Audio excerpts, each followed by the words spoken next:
الحمد لله وكفى والصلاة والسلام على عباده الذين اصطفى أما بعد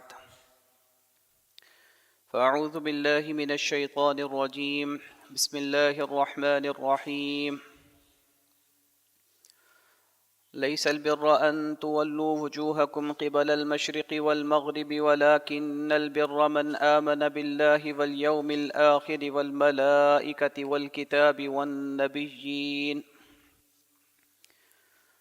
وآتى المال على حبه ذوي القربى واليتامى والمساكين وابن السبيل والسائلين وفي الرقاب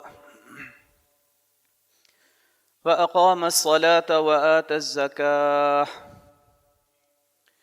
والموفون بعهدهم إذا عاهدوا والصابرين في البأساء والضراء وحين البأس أولئك الذين صدقوا وأولئك هم المتقون صدق الله العظيم رب اشرح لي صدري ويسر لي أمري واحلل عقدة من لساني يفقهوا قولي اللهم ألهمنا رشدنا واعذنا من شرور أنفسنا اللهم أرنا الحق حقا وارزقنا اتباعه وأرنا الباطل باطلا وارزقنا اجتنابه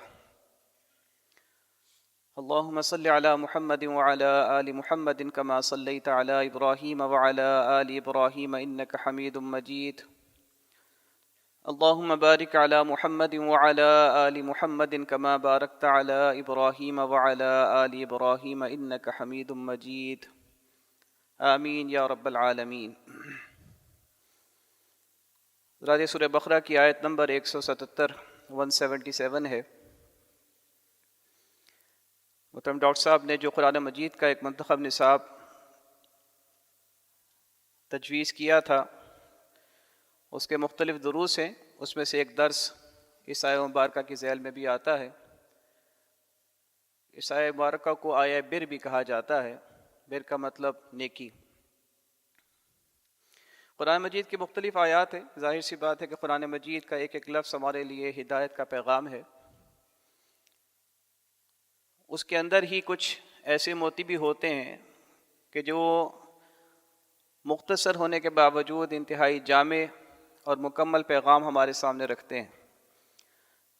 اصل میں قرآن مجید کا اگر مطالعہ کیا جائے تو احساس ہوتا ہے کہ اللہ تعالیٰ نے ہر انسان کی طبیعت کو گویا سامنے رکھتے ہوئے اپنے اس کلام مبین کو اپنے رسول صلی اللہ علیہ وسلم پر نازل فرمایا۔ کچھ لوگ ہوتے ہیں وہ بات کو سمجھتے ہیں ذرا تفصیل کے ساتھ، اس کے جزیات کے ساتھ، اس کی تحقیق کے ساتھ۔ ان کو اس چیز کے اندر کہ ان کو صرف بات کو مختصر طور پر بیان کر دیا جائے، ان کی تسلی نہیں ہوتی، تشفی نہیں ہوتی، تو ان کے لیے قرآن مجید اپنے انداز میں اپنے پیغام کو بیان کرتا ہے۔ اور بعض لوگ ہوتے ہیں کہ وہ بات کو مختصر انداز میں سمجھتے ہیں، زیادہ دیر کنسنٹریٹ نہیں کر پاتے، مرتکز نہیں کر پاتے اپنے ذہن کو۔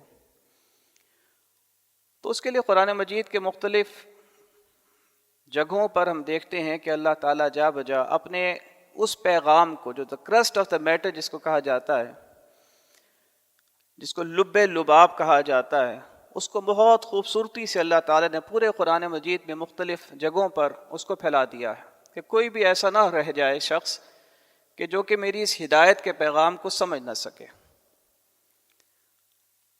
تو اسی طریقے سے یہ آیہ بر ہے، نیکی کی حقیقت۔ دیکھیے آج کے دور کا بہت بڑے چیلنجز میں سے ایک بہت بڑا چیلنج یہ ہے کہ ہر شخص اپنے آپ کو صحیح سمجھتا ہے، اور یہ چیلنج آج کے دور کا چیلنج ہے، اس سے پہلے ایسے نہیں ہوتا تھا۔ آج کے دور سے مراد میں عرض کروں کہ یہ صرف 2 دہائیاں پیچھے چلے جائیں تو لوگ اتنے بلنٹ نہیں تھے، اتنے دلیر نہیں تھے، اتنے بے باک نہیں تھے۔ یہ سارے الفاظ اگر پازیٹیو سینس میں استعمال کیے جائیں تو ظاہر ہے بہت اچھے لگتے ہیں، لیکن اگر کوئی شاگرد پہلے دن جا کر اپنے استاد کو چیلنج کرنا شروع کر دے کہ آپ کو کیا پتا، میں آپ کو بتاتا ہوں کہ اصل چیز کیا ہے، تو ظاہر سی بات ہے اس شاگرد کو کوئی اپریشیٹ نہیں کرے گا، بلکہ اس کو یہی کہا جائے گا کہ پہلے تمیز سیکھ کر آؤ، اس کے بعد تمہیں کچھ سکھایا جائے گا۔ لیکن آج کے دور کا فتنہ یہ ہے کہ ہر شخص اپنے آپ کو عقل کل سمجھتا ہے، کسی کی گائیڈنس، کسی کی ہدایت لینا وہ اپنے لیے گویا اپنی آزادی کے حق میں گویا رکاوٹ سمجھتا ہے۔ اور یہ بات صرف نوجوان نسل تک نہیں ہے، ہر طبقے عمر کے لوگ، کیونکہ یہ جو انفارمیشن کا سیلاب ہے وہ ہر شخص کے ہاتھ میں موجود ہے۔ آپ کے ذہن میں کوئی بات آئی، آپ نے اس کو ٹائپ کیا اردو میں یا انگلش میں، اور انگلش بھی اگر نہیں آتی تو رومن اردو کے اندر آپ جو ہے اس کو لکھ دیجئے، آپ کو اس کے سامنے بہت ساری چیزیں آ جائیں گی۔ اس کو آپ نے ادھر سے پڑھا، ادھر سے پڑھا، اپنے مطلب کی چیز سمجھی اور یہ سمجھ لیا کہ بس مجھے جواب مل گیا۔ یہ چونکہ آج کے دور کا ایک گیجٹ ہے، اس وجہ سے لوگ بہت زیادہ غیر محتاط ہو گئے ہیں۔ اسی حوالے سے دیکھیے کہ جو ایک نیکی کا تصور ہے، ہر شخص سمجھتا ہے کہ مجھے نیکی کی ضرورت ہے۔ اس کی وجہ ہے انسان کو اللہ تعالیٰ نے بنایا ہی ایسا ہے، انسان مسلسل بدی میں رہ ہی نہیں سکتا، وہ ڈپریشن کا مریض بن جاتا ہے۔ اسے کوئی نہ کوئی سہارا ضرور چاہیے ہوتا ہے کہ میں نے یہ چیز غلط کی، یہ چیز غلط کی، یہ چیز غلط کی، یہ زیادتی کی، یہ ظلم کیا، یہ ناجائز کیا، یہ حرام کیا، لیکن میں نے وہ بھی تو کچھ کیا، وہ بھی کیا۔ تو کیا ہوتا ہے کہ وہ اپنے آپ کو گویا تسلی دینے کی کوشش کرتا ہے۔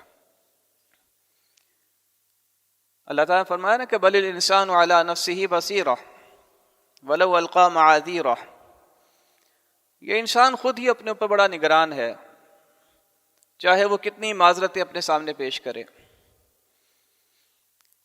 جو شخص بھی کوئی غلط کام کر رہا ہوتا ہے وہ اپنی غلط کام کے پیچھے کوئی نہ کوئی ایسی موٹیویشن لازمی رکھتا ہے کہ اس کا ضمیر اس کو کچوکے نہ دے۔ اس نے رات کو سونا تو ہے نا۔ کچھ لوگ ہوتے ہیں بالکل مردہ ہو گئے، وہ ایک الگ مسئلہ ہے، میں عام انسانوں کی بات کر رہا ہوں، اپنی اور آپ کی بات کر رہا ہوں۔ اس حوالے سے ہر شخص نے اپنے سامنے نیکی کا تصور بنا رکھا ہے، تا وقت کہ وہ کسی نہ کسی فکر کے ساتھ، کسی نہ کسی نظریے کے ساتھ، کسی نہ کسی مینٹور کے ساتھ، کسی نہ کسی ایسے شخص کے ساتھ منسلک نہ ہو کہ جو اسے گائیڈ کر سکے کہ بھائی تم اپنے تئیں اپنے آپ کو جتنا مرضی نیک سمجھتے رہو، تمہاری نیکی دھیلے کی نہیں۔ کیوں؟ اس لیے کہ تمہارے اندر یہ چیزیں جب موجود ہیں تو تمہاری ساری اچھائیاں ایک طرف اور شاید تمہاری ایک برائی ان سب کے مطابق کافی ہو جائے اس کو ختم کرنے کے لیے۔ تو پھر انسان ذرا ڈر کے زندگی بسر کرتا ہے، ذرا محتاط ہو کر زندگی بسر کرتا ہے۔ اللہ کے رسول صلی اللہ علیہ وسلم کے پاس ایک شخص حاضر ہوا اور پوچھا کہ یہ فرمائیے کہ نیکی کس کو کہتے ہیں؟ تو اللہ کے رسول صلی اللہ علیہ وسلم نے فرمایا البر حسن الخلق۔ بڑی خوبصورت بات ہے کہ سمجھ لی جائے تو کیا فرمایا اللہ کے رسول نے صلی اللہ علیہ وسلم؟ البر حسن الخلق۔ نیکی تو اچھے اخلاق کا نام ہے۔ والاثم ما حاک فی نفسک، اور گناہ یہ ہے کہ جو تیرے دل میں کھٹکا پیدا کرے، تجھے وہ چیز کھٹکے، چبھے، ما حاک فی نفسک۔ اور اس سے اگلی بات جو فرمائی وہ بہت ہی خوبصورت ہے، فرمایا وَكَرِهْتَ أَن يَطَّلِعَ عَلَيْهِ النَّاسِ، اور تو اس بات کو ناپسند کرے کہ لوگ اس سے مطلع ہو جائیں۔ ہوتا کیا ہے، انسان بہت کچھ کر رہا ہوتا ہے، کہہ رہا ہوتا ہے، سوچ رہا ہوتا ہے، لیکن اس کی شدید خواہش یہ ہوتی ہے کہ جو میں کر رہا ہوں کوئی شخص اس سے مطلع نہ ہو جائے۔ مجھے لوگ بڑا نیک سمجھتے ہیں، کہیں اگر وہ جو میرے اعمال صرف میرے سامنے ہیں ان سے وہ اگر باخبر ہو گئے تو میرے بارے میں کیا سوچیں گے؟ یہ ہے برائی کی اصل تعریف۔ وہ چیز کہ جس کو آپ لوگوں کے سامنے بیان کرتے ہوئے جھجکیں، وہ برائی ہے۔ اب یہ جو حدیث مبارکہ اس کو اپنے ذہن میں مجھے اور آپ کو رکھنا ہے، یہی نیکی ہے۔ نیکی کس کا نام ہے؟ اچھے اخلاق کا۔ یہ جو آیہ مبارکہ ہے اس کے آغاز میں اللہ تعالیٰ نے فرمایا لیس البر ان تولوا وجوہکم قبل المشرق والمغرب۔ دیکھو نیکی صرف یہ نہیں ہے کہ تم اپنا چہرہ مشرق اور مغرب کی طرف موڑ لو۔ جاننے والے جانتے ہیں جو ان محافل میں یہاں پر آتے رہتے ہیں کہ یہاں پر مراد تحویل قبلہ ہے۔ تحویل قبلہ میں کیا ہوا کہ مسلمانوں کو حکم ہوا کہ اب تمہارا تا قیام قیامت قبلہ جو ہے وہ بیت اللہ جو ہے وہ تشکیل پایا، بیت المقدس سے ہٹ گیا۔ تو وہ یہود و نصارہ جو ظاہر سی بات ہے کہ ان کا معبد بھی کہہ لیجئے، ان کا قبلہ کہہ لیجئے، وہ بیت المقدس ہے، ایک کا مشرقی کنارہ ایک کا مغربی طرف جو ہے، انہوں نے اس چیز کو بہت زیادہ لوگوں کے سامنے بیان کیا کہ یہ لوگ تو اب دین ابراہیمی سے ہٹ گئے، ان کا کیا دین ہے؟ دین تو ہم تھے، کسٹوڈین تو ہم ہیں، انہوں نے تو بیت اللہ کو بنا لیا ہے اپنا قبلہ۔ اللہ تعالیٰ نے فرمایا دیکھو بھائی بات بڑی سمپل سی ہے، بات یہ ہے کہ تمہارے لیے اصل چیز اللہ کا حکم ہونا چاہیے، ظواہر کا نام نیکی نہیں ہے۔ ظواہر میں جو چیز اللہ کو پسند ہے وہی نیکی ہے، اس کے علاوہ تم کسی چیز کو نیکی تصور کرتے رہو، اگر وہ اللہ کے حکم کے خلاف ہے تو وہ نیکی نہیں۔ اب اس چیز کو اپنے ذہن میں رکھیے کہ آج ہمارے لیے نیکی کا اگر کوئی معیار ہے تو وہ یہ ہے کہ فلاں شخص بہت اچھا ہے، نماز نہیں پڑھتا، روزے وغیرہ نہیں رکھتا، لیکن بہت اچھا ہے، اخلاق کا بہت اچھا ہے، بڑے اچھے طریقے سے بات کرتا ہے۔ یہ تو میں بات کر رہا ہوں نا ان کی کہ جو کہ یہ ذرا موبائل فون بند کر لیجیے اپنا پلیز، جو کہ کلمے والے ہیں، کلمہ گو ہیں۔ اب ذرا ہم تھوڑا سا دیکھیں کہ ہم چونکہ بہت پیچھے رہ گئے ہیں نا، بہت پیچھے رہ گئے ہیں، اور خاص طور پر ہماری جو یہ نوجوان نسل ہے اس کے لیے ہمارے اسلاف، ہماری باتیں ان کی حیثیت نہیں رہی۔ ان کے جو سامنے چیز گولز کی صورت میں، مقاصد حیات کی صورت میں سامنے آتی ہے وہ تو یہ دنیا ہے، دنیا کے بڑے بڑے جو جنہوں نے دنیا کو آگے سے آگے چلے گئے ہیں، دنیا میں بہت آگے چلے گئے ہیں، وہ ان کا گول ہے، وہ ان کا مقصد ہے۔ اللہ تعالیٰ فرماتے ہیں وَلَٰكِنَّ الْبِرَّ مَنْ آمَنَ بِاللَّهِ وَالْيَوْمِ الْآخِرِ وَالْمَلَائِكَةِ وَالْكِتَابِ وَالنَّبِيِّينَ۔ نیک وہ ہے جو ایمان لائے اللہ پر، نیک وہ ہے جو آخرت پر یقین رکھے، نیک وہ ہے جو فرشتوں کو پر ایمان رکھے اور انبیاء پر ایمان رکھے۔ دیکھیے ایمان کا تعلق اخلاق سے کیسے ہوا؟ میں نے عرض کیا تھا حدیث مبارکہ بڑی کلیئر ہے، البر حسن الخلق، نیکی جو ہے اچھے اخلاق کا نام ہے، اس کا ایمان سے کیا تعلق ہے؟ سوچئے وہ شخص بھی اخلاق والا ہوگا جو اپنے خالق، مالک، محسن، رازق جس نے سب کچھ دیا اسی کو نہ مانے؟ نہیں، ایسا شخص بد اخلاق ہے، ایسے شخص کو آپ اخلاق والا نہیں کہہ سکتے۔ جو اپنے رب کو نہیں مانتا وہ کس بنیاد پر اپنے آپ کو اچھا تصور کرے گا؟ جس نے سب پر احسان کیا، جس نے احسان کو نہ مانا، جس نے احسان فراموشی کی، وہ بھی کوئی اخلاق والا ہو سکتا ہے؟ ایمان نام ہے اس چیز کا کہ اس کو مانا جائے جس نے سب کچھ دیا۔ ایمان نام ہے اس بات کا کہ اللہ کو ماننے کے بعد انسان کسی اور کو آئیڈیلائز نہ کرے، آئیڈیلائز نہ کرے۔ اللہ تعالیٰ نے شکوہ فرمایا تھا نا، ما قدر اللہ حق قدرہ اذ قالوا ما انزل اللہ علی بشر من شیء قل من انزل الكتاب الذي جاء به موسى نورا وهدى للناس تجعلونه قراطيس تبدونها وتخفون كثيرا وعلمتم ما لم تعلموا انتم ولا آباؤكم قل اللہ ثم ذرهم في خوضهم يلعبون۔ اس کا ترجمہ کرنے کا وقت نہیں ہے۔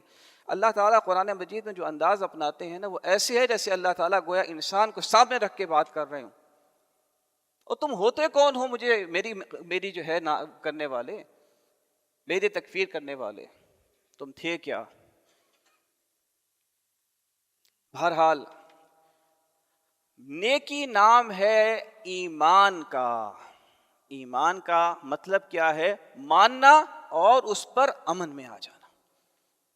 دیکھیے جب آپ کہیں پر فرض کر لیجئے گمے ہوئے ہوتے ہیں نا, کہیں پر آپ کو راستہ نہیں مل رہا ہوتا, آج کل آپ کو پتا ہے کہ سب سے آسان کام کیا ہے, بھائی مجھے لوکیشن بھیج دو. اب لوکیشن بھیجی آپ نے اپنا موبائل پر اس کو جو ہے آن کیا, اب اس کو آپ فالو کر رہے ہیں. کئی دفعہ ایسا ہوتا ہے آپ کو لگتا ہے کہ میں غلط راستہ اختیار کر رہا ہوں, لیکن آپ فالو پھر بھی اسی کو کرتے ہیں. آپ کو اس پر یقین ہے, بھائی سیٹلائٹس دیکھ رہے ہیں, ہمیں نہیں پتا ان کو پتا ہے کہ گلی کا پتا ہے, معلوم ہے نا, ایسے ہی ہے نا. اس کو کہتے ہیں ایمان, اس کو کہتے ہیں یقین. ذرا سوچئے اگر ہمیں اتنا یقین اللہ تعالیٰ کے فرامین پر ہو جائے تو ہماری زندگی کے روز و شب ایسے ہی گزرے جیسے اب گزرتے ہیں. پھر کیوں نہ ہم آگے سے آگے بڑھنے کی کوشش کریں. رب نے جو کہا وہ کرنا ہے تو ہم مامون ہیں, امن میں ہیں. ایمان امن کا نام ہے. اور جب انسان امن میں آ گیا, جب انسان کو یقین ہو گیا, جب انسان کو کانفیڈنس آ گیا, اعتماد آ گیا کہ جو رب کہہ رہا ہے بس وہی صحیح ہے. اور رب کو ہم نے نہیں دیکھا, لیکن اللہ تعالیٰ نے اس سلسلہ رسالت اپنے پیغام کو فرشتوں کے ذریعے اپنے رسولوں تک پہنچایا, انہوں نے ہم تک پہنچایا. یہی حق ہے. انت الحق ووعدک الحق وقولک حق ورسولک حق والقرآن حق. یہ حق یہ ہمارے دل میں نہیں بیٹھتا. بیٹھ جائے تو پھر ہماری زندگیاں تبدیل نہ ہو, ممکن نہیں ہے. ہمارے آئیڈیلز چینج نہ ہو, ممکن نہیں ہے. ہم لوگ آئیڈلز بنا رہے ہیں, معاذ اللہ ثم معاذ اللہ. آئیڈلز, ہمیں احساس ختم ہو گیا ہے کہ کن باتوں کو ہم کس طریقے سے بیان کرتے ہیں. آج کل آپ نے دیکھا ہوگا ڈاکٹر ذاکر نائک صاحب کی ایک چھوٹی سی ویڈیو جو ہے وہ بہت زیادہ وائرل ہوتی ہے, واٹس ایپ پہ آتی رہتی, سب کو آئی ہوگی. میری کرسمس, سب سے بڑی گالی دی تم نے اپنے رب کو. وقالوا اتخذ الرحمن ولدا لقد جئتم شيئا ادا تكاد السماوات يتفطرن منه وتنشق الارض وتخر الجبال هدا ان دعوا للرحمن ولدا. اخلاق یہ نہیں ہے. جہاں پر رب کی بات رد ہو رہی ہو وہاں پر اخلاق دھیرے کا نہیں ہے. مانے اس بات کو میں بھی اور آپ بھی. اور اخلاق کیا ہے؟ فرمایا وآت المال على حبه ذوي القربى واليتامى والمساكين وابن السبيل والسائلين وفي الرقاب. اپنا مال دو. مال تمہارا کہاں سے آ گیا؟ وَلِلَّهِ مُلْكُ السَّمَاوَاتِ وَالْأَرْضِ. مال رب کا ہے, تمہیں دیا ہے استعمال کے لیے, استعمال کرو. رب کا مال ہے, رب نے تمہیں دیا ہے, استعمال کرو. چاہے ضروریات پوری کرو, آسائش کر لو, جس حد تک ضرورت ہے ضرور کرو. مال اللہ ہی کا ہے, تمہارا نہیں ہے.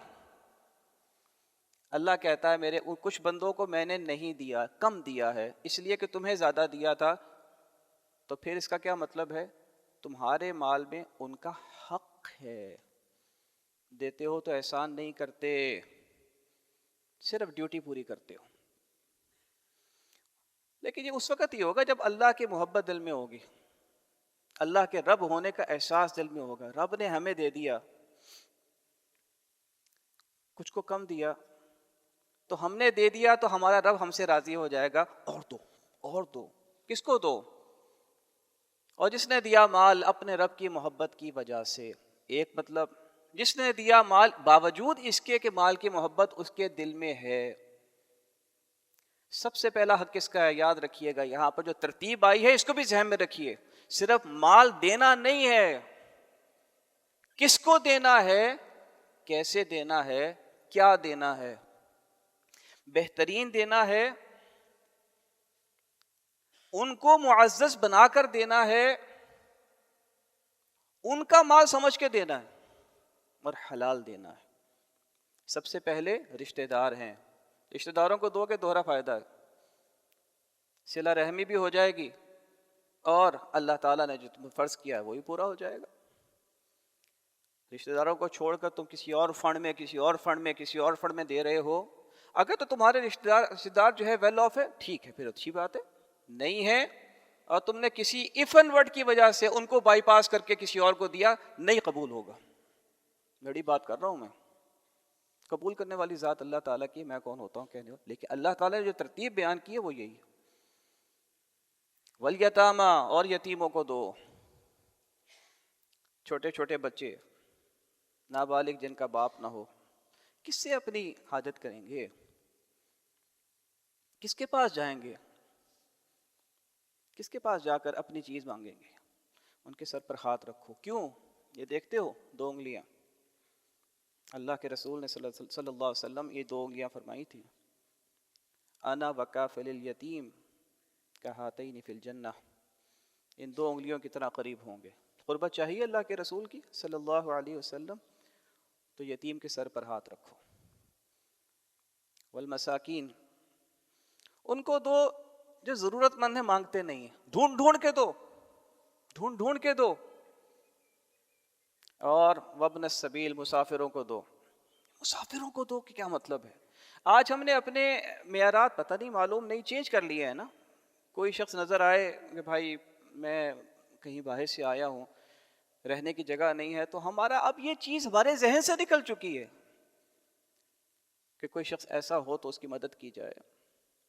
کوئی ایسا نظر آئے لازمی مدد کرو. دیکھو یہ پناہ گاہیں بنتی ہیں، سارا کچھ ہوتا ہے نا، گورنمنٹ کرتی ہے، اچھی بات ہے. ہسپتالوں کے پاس کچھ مختلف انسٹیٹیوٹس ہیں، ایسی پناہ گاہیں بنا رکھی ہیں. کرنا چاہیے، ضرور کرنا چاہیے. باہر سے لوگ آئے کہاں رہیں گے بیچارے؟ وہ اپنے مریض کو دیکھیں گے، خود رہیں گے. یہ مسافر ہیں، ان کو دو. ایسے کام کرنے سے مال میں برکت ہوتی ہے. نبی اکرم صلی اللہ علیہ وسلم فرمایا، 3 بات کی گارنٹی دیتا ہوں میں: ما نقصت صدقۃ من مال وما زاد اللہ عبدا بعفو الا عزا وما تواضع احد للہ الا رفعہ اللہ. مال صدقہ دینے سے کم نہیں ہوگا، کسی کو معاف کرنے سے تمہاری عزت لازمی بڑھے گی، اور تواضع انکساری اختیار کرو، اللہ تمہیں رفعت شان عطا کرے گا. کس نے گارنٹی دی ہے؟ اللہ کے رسول نے صلی اللہ علیہ وسلم.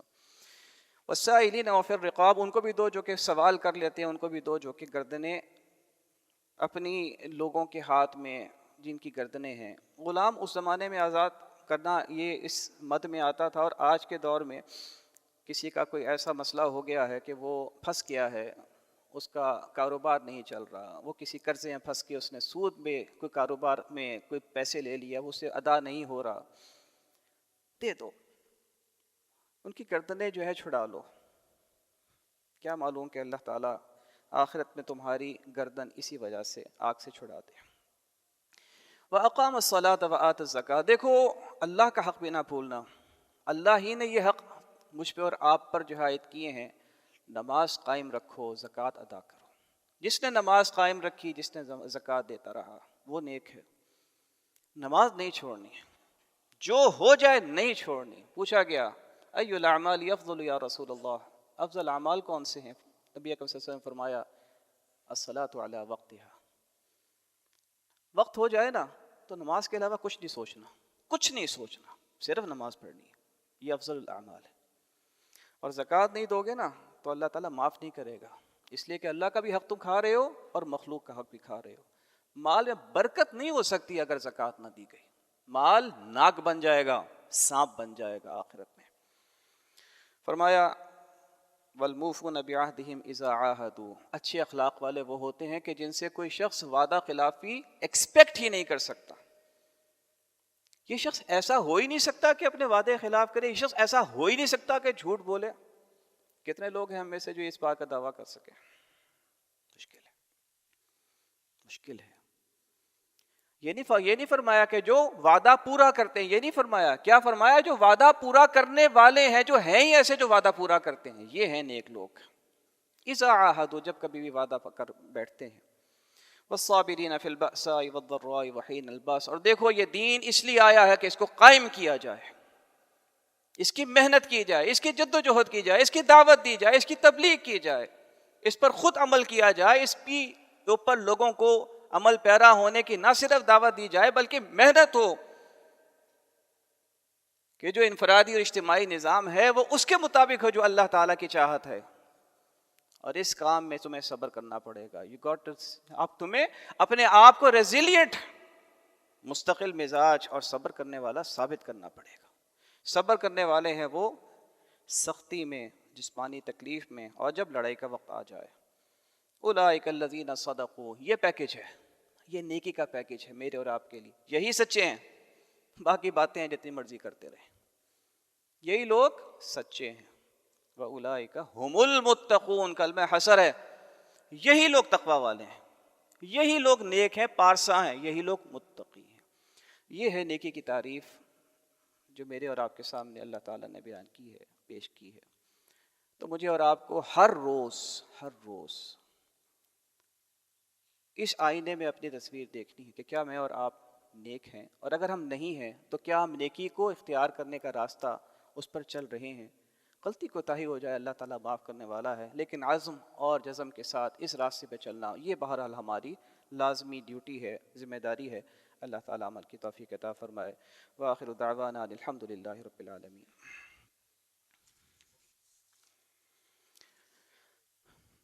یہ پریس ریلیز یہ سن لیجئے۔ قائد اعظم نے قرآن پاک کو پاکستان کا آئین قرار دیا تھا، یہ بات امیر تنظیم اسلامی شجاع الدین شیخ صاحب نے ایک بیان میں کہی۔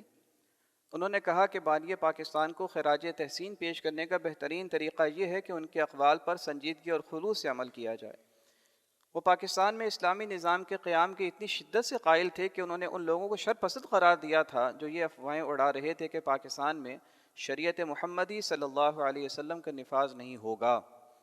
انہوں نے بستر مرگ پر یہ ایمان افروز جملہ کہا تھا کہ میرا ایمان ہے کہ یہ رسول اللہ صلی اللہ علیہ وسلم کا روحانی فیض ہے کہ پاکستان وجود میں آ گیا۔ اب یہ پاکستانیوں کا فرض ہے کہ وہ اسے خلافت راشدہ کا نمونہ بنائیں تاکہ خدا اپنا وعدہ پورا کرے اور مسلمانوں کو زمین کی بادشاہت دے۔ حقیقت یہ ہے کہ پاکستان اور اسلام لازم و ملزوم ہیں، اس بات میں قطعی طور پر شک کی گنجائش نہیں کہ اسلام ہی پاکستان کی بنیاد اور وجود کا جواز ہے۔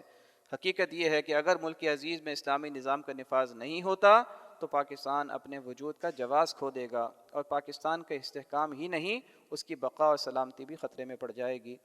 یہ پریس ریلیز جاری کردہ ہے محترم ایوب مرزا صاحب کی طرف سے، جو ناظم نشر و اشاعت ہیں تنظیم اسلامی پاکستان کے۔